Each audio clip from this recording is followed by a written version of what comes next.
దేవునికి స్తోత్రం కలుగునుగాక.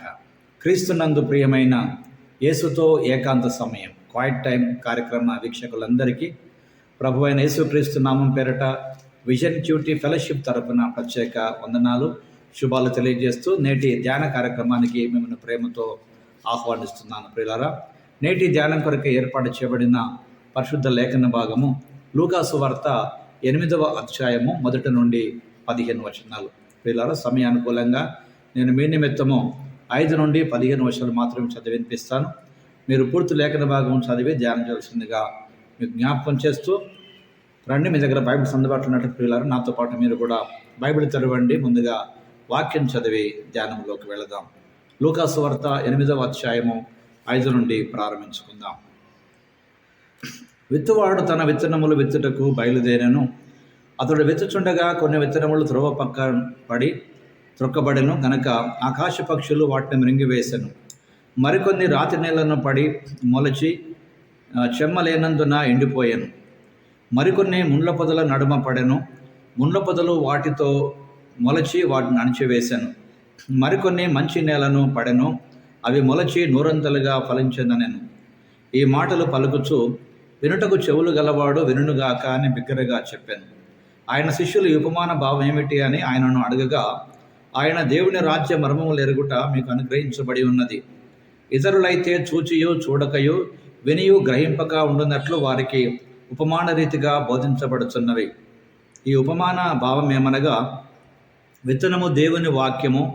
త్రోపక్క నుండి వారు వినువారుగానే నమ్మి రక్షణ పొందకుండానట్లు అపవాది వచ్చి వారి హృదయములలో నుండి వాక్యం ఎత్తుకొని పోవును. రాతి నేల నుండి వారెవరనగా వినున్నప్పుడు వాక్యమును సంతోషంగా అంగీకరించుతారు కానీ వారికి వేరు లేనందున కొంచెం కాలము నమ్మి శోధన కాలమున తొలగిపోవుతారు.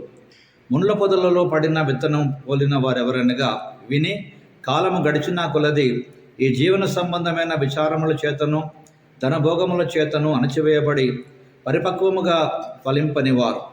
మంచి నేల నుండి విత్తనము పోలిన వారెవరనగా యోగ్యమైన మంచి మనసుతో వాక్యమును విని దానిని అవలంబించి ఓపికతో ఫలించువారు. చదవబడిన లేఖన భాగమును దేవుడు నేటి మన ధ్యానం కొరకు దీవించి ఆశీర్వదించునుగాక. ప్రియులారా, నేటి ధ్యానం కొరకు ఏర్పాటు చేసినటువంటి లేఖన భాగం పూర్తిగా చదివిన తర్వాత దీని కొరకు ఏర్పాటు చేసినటువంటి ప్రధాన అంశము విత్తువ అని ఉపమానము. విత్తువ అని ఉపమానం, the parable of the sour అనేటువంటి ఈ అంశమును ఆధారం చేసుకొని నేటి పాఠ్యభాగ సారాంశాన్ని జాగ్రత్తగా మనం గమనించినట్లయితే, యేసు ప్రభువారు గలిలయ గ్రామాల గుండా ప్రయాణిస్తూ సువార్తను ప్రకటిస్తూ ఉన్నాడు.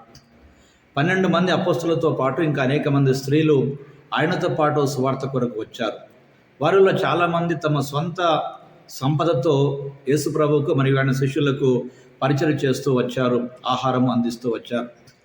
యేసు ప్రభువారు ఉపమానాల ద్వారా దేవుని రాజ్యం యొక్క సువార్తను ప్రకటించాడు. అందులో మొదటిది విత్తువాన్ని గూర్చిన ఉపమానం. విత్తనము దేవుని వాక్యమని, పొలము హృదయమని ఈ మాటలు బోధిస్తూ ఉన్నాయి. విత్తనం ఎల్లప్పుడూ ఒకేలాగా ఒకే విధంగా ఉన్నప్పటికీ అది పడిన ప్రాంతాలు భిన్నంగా ఉన్నాయి. మంచి నేలపై పడిన విత్తనం మాత్రమే సమృద్ధిగా పంటను ఉత్పత్తి చేస్తున్నటువంటి సంగతి ఈ లేఖన భాగం మనకు స్పష్టం చేస్తుంది. ప్రియులారా, ఇందులో ప్రధానంగా దేవుడెవరో మనం జాగ్రత్తగా గమనించినట్లయితే 1 నుండి 3 వచనాల ఆధారముగా సామాజికంగా తక్కువగా చూసేటువంటి ఆనాటి స్త్రీలు యేసు ప్రభు యొక్క పనికి చాలా మద్దతు ఇచ్చినట్టుగా గమనిస్తున్నాం. వారి వనరుల నుండి సేవ కొరకు గొప్ప సహాయం వారు చేయగలిగారు.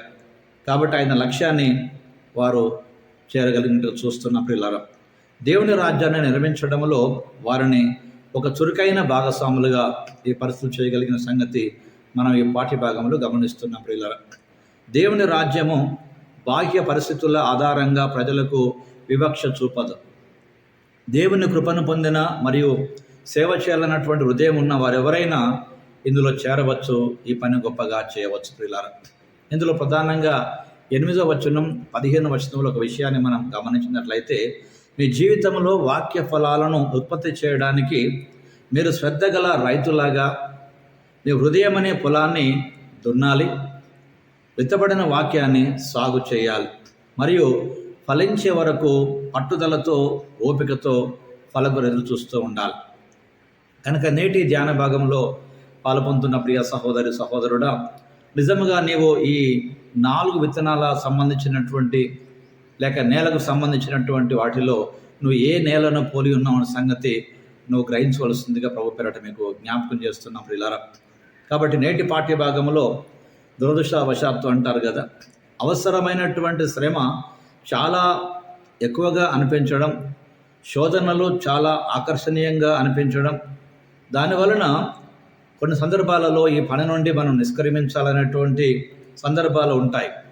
అయితే దేవుని పనిని వదిలిపెట్టకుండా వాక్యము మన జీవితంలో పనిచేసే విధంగా అదొక అంతర్గత భాగముగా ఉండినట్లు ప్రియులారా, మనం విడవక పట్టుదలతో దేవుని కార్యం కొరకు పని చేయవలసినటువంటి వారమై ఉన్నాం. కనుక డోంట్ గివ్ అప్ అనే మాట మనం వింటుంటాం ప్రియులారా. దేవుడు నీలో నాలో తన సంపూర్ణ కార్యం చేసేంత వరకు ప్రియులారా మనము దేవుని పనిని వదిలిపెట్టకూడదు.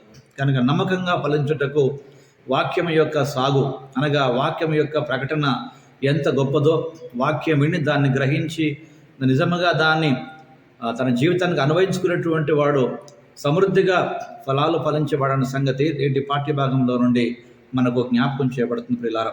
కాబట్టి ఈరోజు వాక్య భాగం ద్వారా దేవుడు మనతో మాట్లాడుతూ విత్తువానుపవానంలో నుండి నువ్వు నిజముగా ఒక మంచి నేలను పడిన విత్తనంలో వలె ఉన్నావా అన్న సంగతి ప్రియులారా నువ్వు గ్రహించవలసిన వారవై ఉన్నావు.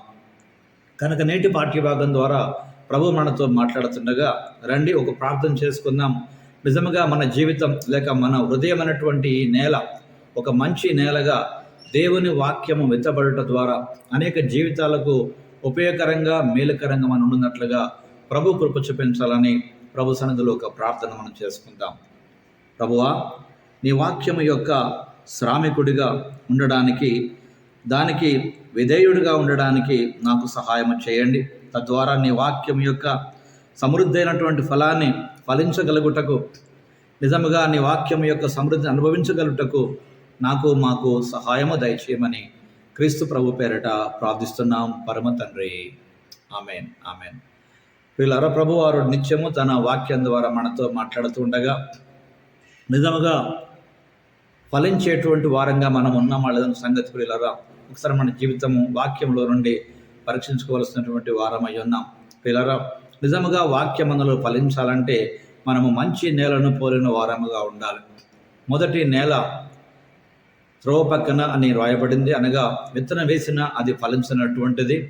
రెండవ నేల చాలా మన్ను లేని రాతి నేలగా పిలువబడింది. కొంత మన్నుతో ఫలించినప్పటికీ కింద ఉన్న బండ పైన ఉన్నటువంటి ఎండ అది ఫలించకుండా చేసినట్టుగా చూస్తున్నాం. ఇక మూడవ నేల అది ముళ్ళ పొదలో పడినటువంటి విత్తనం. భూమి బాగానే ఉంది కనుక విత్తనం ఫలించింది, కానీ ఎదగడానికి చుట్టూ ఉన్నటువంటి ముళ్ళు అంచివేసినట్టుగా చూస్తున్నాం ప్రియులారా. ఇక నాలుగవ నేల అది హృదయాన్ని సూచించేటువంటి నేలగా మంచి నేలను రాయబడింది. కనుక ఎవరైతే దేవుని వాక్యాన్ని సహృదయంతో స్వీకరిస్తారో వారు తప్పకుండా వాక్యం ద్వారా ఫలిస్తారనేటువంటి సంగతి వాక్యమును జ్ఞాపకం చేస్తుండగా, ఫలించే వరకు పట్టుదలతో విత్తబడిన వాక్యాన్ని సాగు చేస్తూ ఆ విధంగా దేవుని కొరకు ఒక గొప్ప పని చేయగలిగే కృప దేవుడు నీకు నాకు అనుగ్రహించుటకు ఆశిద్దాం. అలాంటి కృప దేవుడు మన అందరికీ అనుగ్రహించి తన మహిమ కొరకు నిలబెట్టి వాడుకొనుగాక. Thank you.